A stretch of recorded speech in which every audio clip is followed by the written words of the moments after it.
Akeem Jordan, firstly, welcome to the West Indies setup and welcome to South Africa. Thank you. What were you doing when you found out that you were selected for this tour?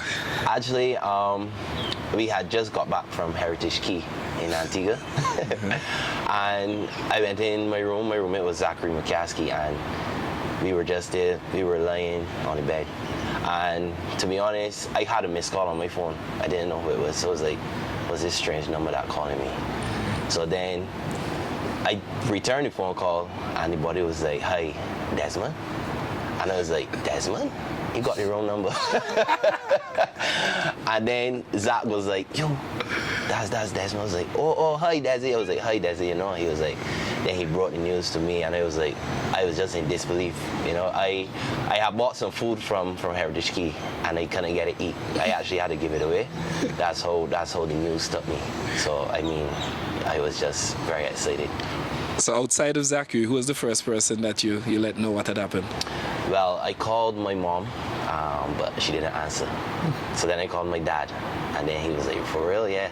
You know, he was happy. He was really excited, you know. I mean, to have a son to play for West Indies, or to at least be selected for West Indies, I think is a big deal. So he was very happy. Definitely a big deal. And as you mentioned, your parents there. What role have they played throughout your career so far? My parents always supported me, you know.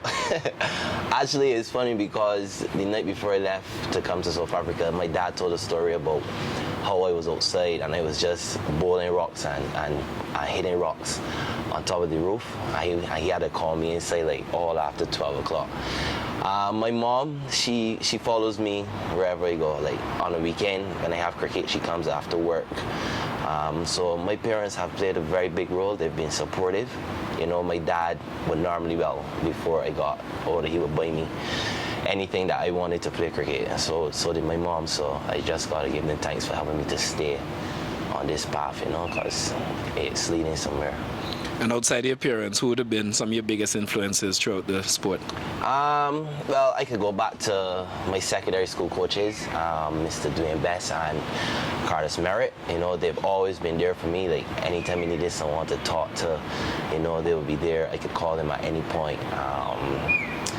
And I gotta thank them too, because in some way, without them being there, I probably wouldn't be here. You know, I used to play cricket, but I never took it probably as seriously as they believed in me. And then one day I went to a training session and they were just like, "Ma, you get tall, look, hold this ball, run in and bowl it," you know? So then, like, after that, you know, it just took off. And then I could say my club coach as well, as in Clinton St. Hill. You know, he's been very inspirational for me. He helps me a lot, both mentally, skill-wise, physically. You know, so those guys have played a major role in my success so far. And throughout the years, how have you developed as a cricketer? Because you mentioned that you got tall, so they gave you a ball to bowl. But I know that you value your batting as well. Yes, I was an opening batsman at first when I first went into secondary school. And then I started only bowling, like, from in third form. You know, but my batting, to me, like, I love batting. Everyone knows that I love batting. I take it very seriously. I try to hit as much balls as I can. I do whatever I think is right for me to get better at my batting. So I work extremely hard on my batting as well as my bowling and fielding. There's quite a few Bajans within this setup, and you've been a part of the Barbados setup for a few years now. How has that helped you to acclimatize or feel comfortable coming around the team? It's helped a lot, you know, like, not coming into an environment with strangers.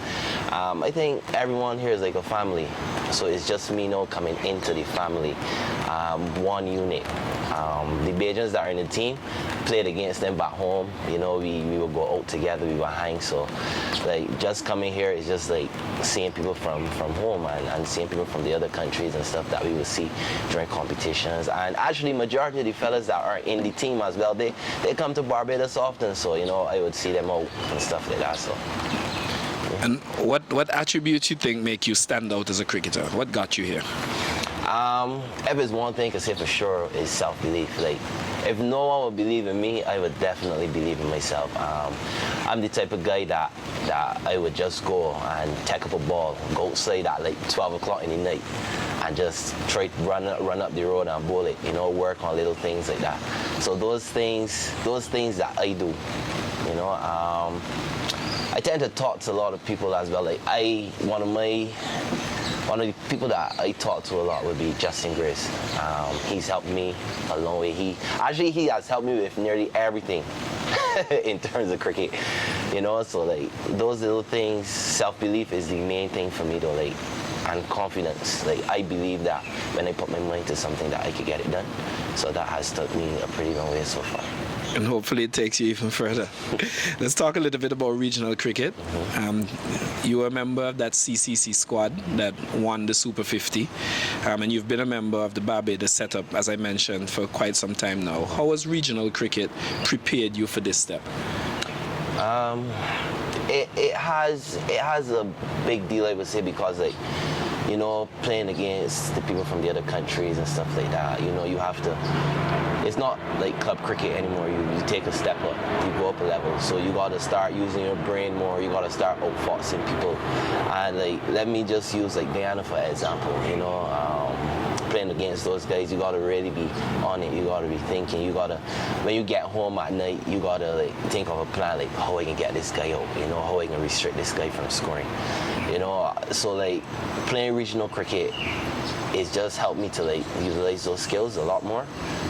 Instead, because if I'm being honest, not that I have anything against like club cricket, but club cricket, you would bowl at a guy, he would try to hit every ball for 4 or 6, so they end up just playing a fall shot and getting out. But when you step up a level like this, you gotta work for what you want, you gotta work for your wickets, and you gotta work for your runs.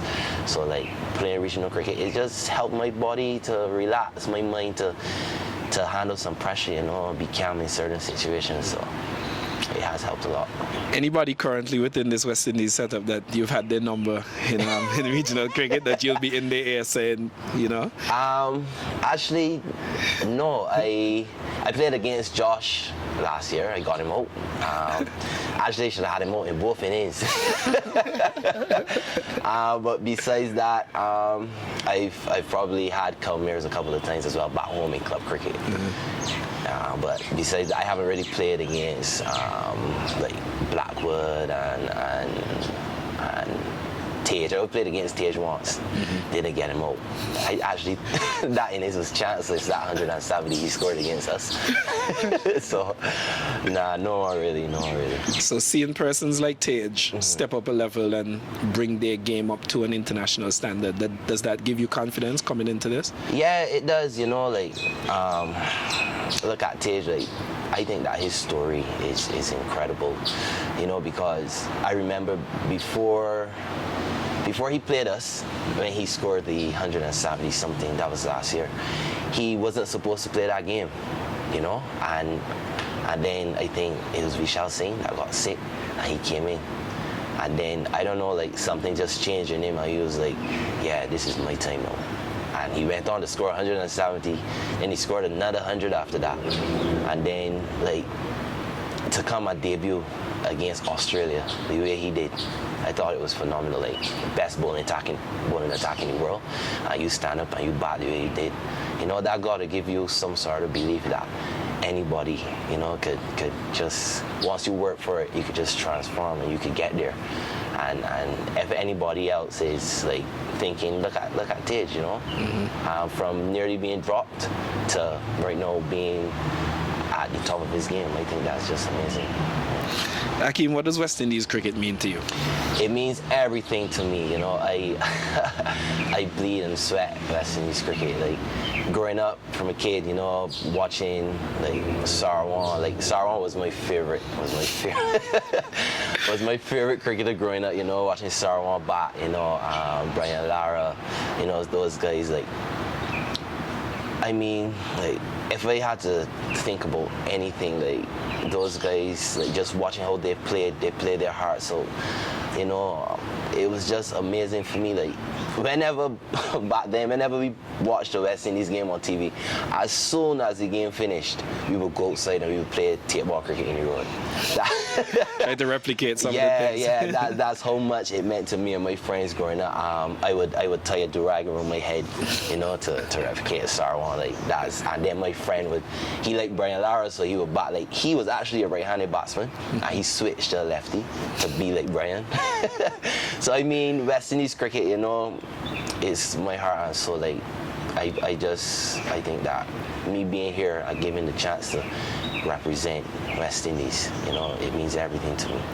And just finally, if you had an opportunity to speak directly to the Maroon fans, the people supporting at home, what would you tell them? What can they expect from Akeem Jordan? You know, expectations. This is something that I was talking to a lot of people about before I got here, you know, like, expectations. Like, for me personally, like, I just want to come into the team, like, be a part of the squad, be a part of the unit, be a part of the family. Try to learn as much as I can from, like, you know, Jason, Kimar, you know, those guys are the best of the best right now. And I think that if I stay close to them guys, you know, and I learn a couple things, then it could only make me better. So, like, I don't want to come and say that I'm gonna come and I'm gonna blast out anybody or stuff like that, but I just want to come, ease my way in, you know, try to do a job that the team needs me to do, and don't put any sort of, like, big expectations on my shoulders. So I just want to be there when the team needs me. Hopefully I could put up my hand in situations, you know, dig us out of holes, you know, take a crucial catch or a valuable wicket, something like that, you know, just to be a part of the family, and so that everyone could feel like, yeah, this guy is really putting everything into West Indies cricket. Sounds good, Akeem. We're looking forward to watching. Yeah, thanks.